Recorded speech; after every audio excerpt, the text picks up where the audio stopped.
Well, hello there. My name is HW. Thanks so much for watching Tone Junkie TV.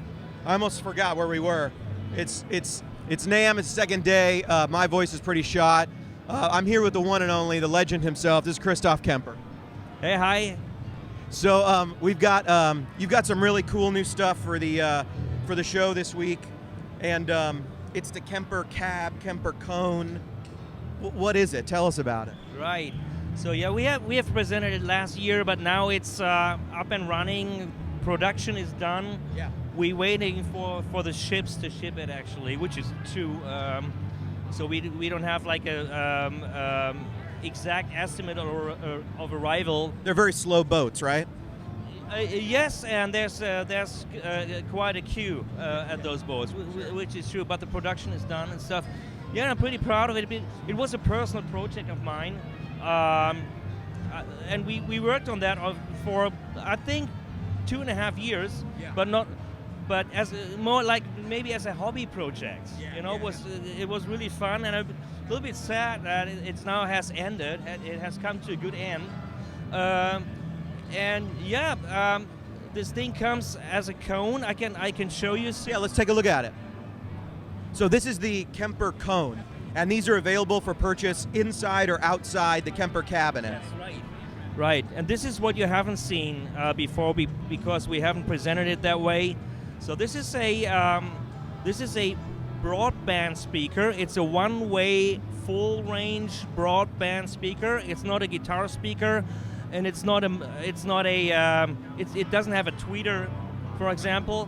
It acts like a bit like a guitar speaker, and also like it's a bit in the middle of a guitar speaker and a full-range speaker. And by digital means, in the profiler, I'm sorry, we bring it to a very good linear sound, as well as to the amp in the room sound. And you probably have read all about that. But I show you the speaker a bit more. So this is a twin cone speaker, which is a quite common concept to do a broadband speaker, but it's rarely made on a 12-inch speaker. The inside here is the second cone. It's also called Wizard Cone. I had to learn all that, all these terms, right? Let's see the back. So this is how it's labeled, and yeah, it's no rocket science. And yeah, that's pretty much the story of it. So, in addition to the cone, the Kemper now has 19 speaker imprints, it looks like, right? Just a minute. So 19 speaker imprints that I guess we could say model the sound or replicate the sound of everything. When I was looking through it, everything from old Oxfords to JBLs to Celestion stuff. Tell us about those imprints. Yes, we have all the speakers the real speakers in our archive, and yeah, we've been able to model the on-axis response of those speakers and bring it to that speaker. Right. This is pretty much the story, and especially this speaker, our cone, has a little bit wider dispersion pattern than a guitar speaker, but it's narrower than a regular linear speaker. This is exactly what we wanted. So we wanted it to be wider, so it's not that beamy, but it should still sound like a guitar cap. So this is why we still wanted to keep that beam, right? So the on-axis sound is about perfect, and when you go in a typical sweet spot angle to that, this speaker is even a bit brighter, and this is why we have a directivity control to exactly control that brightness. And that directivity control is on the Kemper itself. Yes, that's one point. It is on the profiler, and you can control the sound of it by that. It's very tiny actually. It's not a big change, and I'm pretty sure you will like that. For those people who have been after authentic amp in the room sound, they love the sound of their amplifier in the room. Obviously, the profiler has been capturing the sound of a microphone or a mic'd up speaker, speaker cab. This really is the solution for that, right? This is amp in the room sort of sound. Yeah, I would say this is a great solution for amp in the room, and also it gives you the option to run linear. So, I mean, as a digital guitarist, like running a digital amp, you have been told that you should run the linear route, or some say FR, FR, FR. FR. To go that route. But with our speaker and our cabinet, you have this choice to either go that route or to go the amp in the room route, and you can choose the route on a daily basis or an hourly basis, or even on the rig basis. This is also one aspect of that intelligence behind that, the intelligence that lies in the profiler. You can go the route for the amp in the room and choose an imprint that you like. Then, if you switch to a rig with for example, for your acoustic guitar, you might not want to play this through a guitar speaker, of course, because it would be too dull and too mid sound. And the profiler will switch automatically to the linear sound in that situation. So you always get there what you want and what's really needed for that specific sound. You know, there's a lot of new technology that comes out every year, and there's always new things in the digital guitar world. How are you not running out of DSP? How are you able to add now 19 new sort of speaker imprints into the existing Kemper box that's been in our hands? I mean, because I tried them yesterday. They sound great. I'm excited to get a Kemper Cab and try them at home. But it seems like you keep finding ways to add more to the Kemper that people may have bought years ago. Oh yes.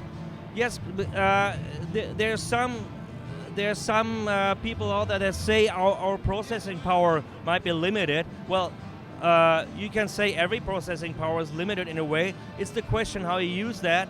But there's also one equation behind that, is what is the stuff that takes a lot of calculation power? What is stuff that is easy to do?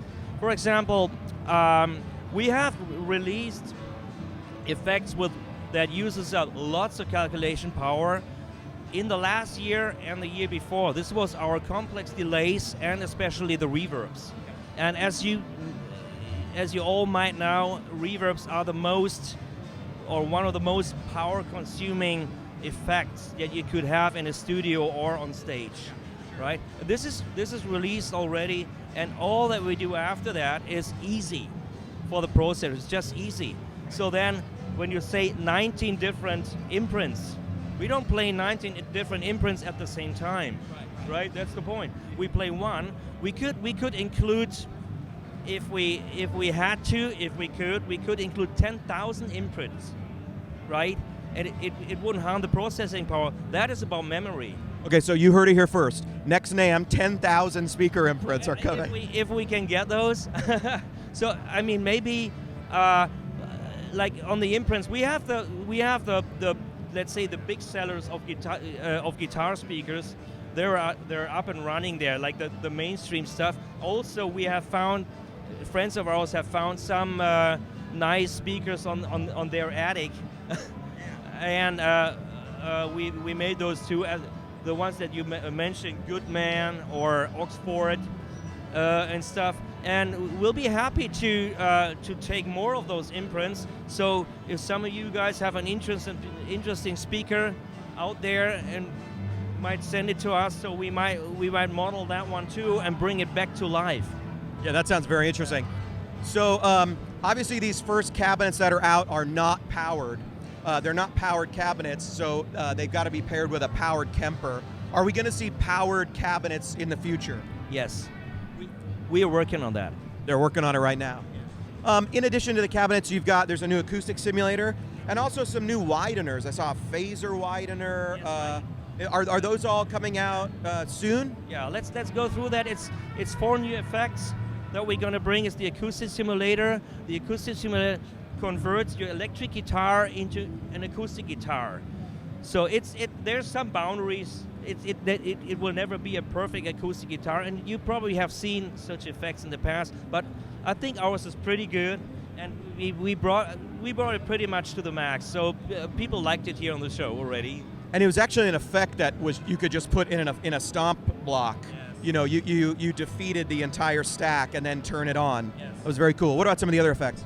So we have a auto swell, or some say slow gear. So it's an auto swell effect, and we also added a compressor to that, because I thought, well, an auto swell is like on a synthesizer, the attack control, and then I went like, well, how about the release control, and that will be a compressor. So we added a compressor, which is it was easy, and it's pretty cool.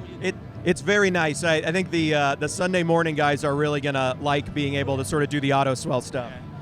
So also we added a delay widener. This is an old wish from people. You could also do this with a delay, the classic, what people call wrongly Haas effect, to delay one stereo side to achieve a stereo effect out of a mono signal.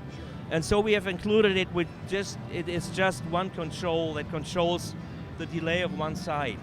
Take care, it's not mono compatible. And now the last effect is the phase widener. It's a little invention of mine. It's an effect that also turns a sound from mono to stereo, but without collateral damage. It is mono compatible, it does not color the sound, it doesn't sound weird and stuff. It's very gentle, and it works with phases. This is why it's called phase widener. It's a very nice, gentle thing to expand the stereo panorama.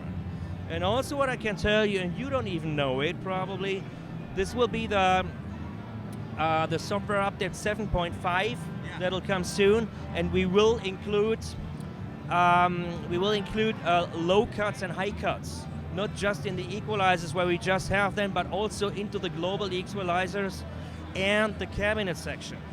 So high and low cuts going in, the EQs that we add in blocks, and then also on the output.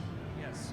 So yeah, many users have wished that for quite a time, and we will include this right now. So when you have it on the monitor equalizer or main equalizer, you can apply those globally, or in the cabinet you can apply it to the cabinet or the rig where the cabinet is included without wasting an effect block for the equalizer.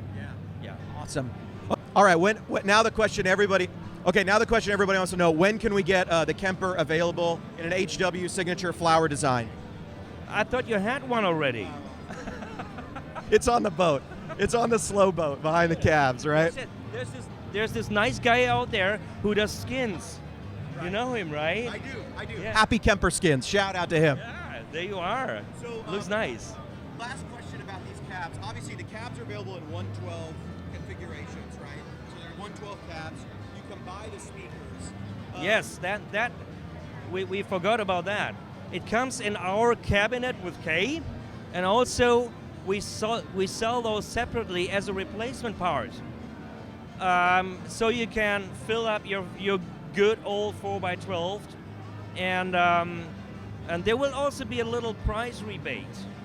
When you there will be a bundle of like 1 cone, 2 cones, and 4 cones, and you get a better price for 4, so it doesn't get like too costly to have 4 cones for your 4x12. And question, because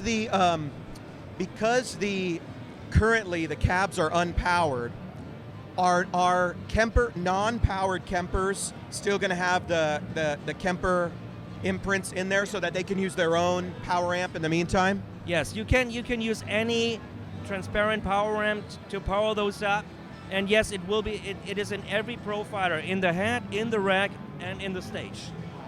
Right? Wow. Yeah. And also, I want to encourage cabinet makers in the world. Yeah. Our cones are compatible to those exact 12-inch holes, so anyone now can make cabinets for the profiler, and can benefit from the built-in intelligence that is built in, not into the cab but into the profiler. So that's also an interesting opportunity. It doesn't need to be our cabinets. It just needs to be our cone. Yeah. Right, and the cone is made by Celestion for Kemper, right? Yes. Well, it sounds great. Anything that we missed? What did we miss? You got a super secret Kemper that you're going to announce tomorrow or anything? No, unfortunately not. Yeah, one more thing, no. Well, all right, Christophe, thank you so much. This has been HW. This is Christophe Kemper. Thank you for watching.